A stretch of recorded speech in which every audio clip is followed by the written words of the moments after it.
guys, it's me again, Leticia's Kitchen. For today's vlog, mag-cut ako ng melon. So, I will show you how to cut a melon. First thing, I will cut the edge.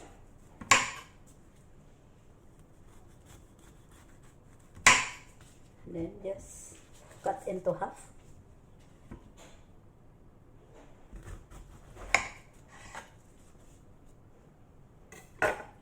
Ayan. And then, we remove the seeds. Gamitan natin ng kutsara. Ayan guys. Ilagay natin sa isang lagayan kasi yung water nito ay pwede pa yan kainin. Yung sabaw niya, pwede pa yan inumin.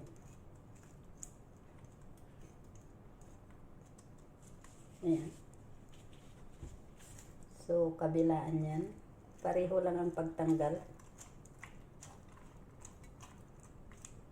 So, ayan guys, napakatamis nitong melon na ito, Japanese melon. Yung kulay green. So, ayan guys. Then, hatiin natin yung kalahati. Ano yung kalahati ulit? Kalahati ulit. And then, ikat natin yan ng 4 na piraso. Saka natin tanggalan yung laman. Ayan guys. So ayan lang guys. Depende sa melon kung gaano kalaki yung melon, kahit na mga 5 piraso. Ayan.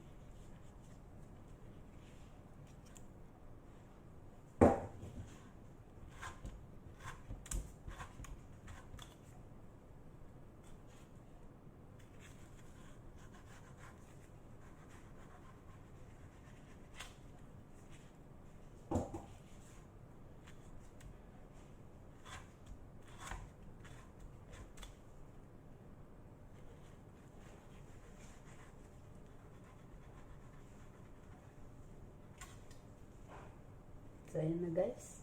So, ngayon ilalagay ko na sa isang lagayan. Bali, ilagay ko yan sa container kasi para sa, pag gustong kumain ay naka-ready na yan. So, ayan na.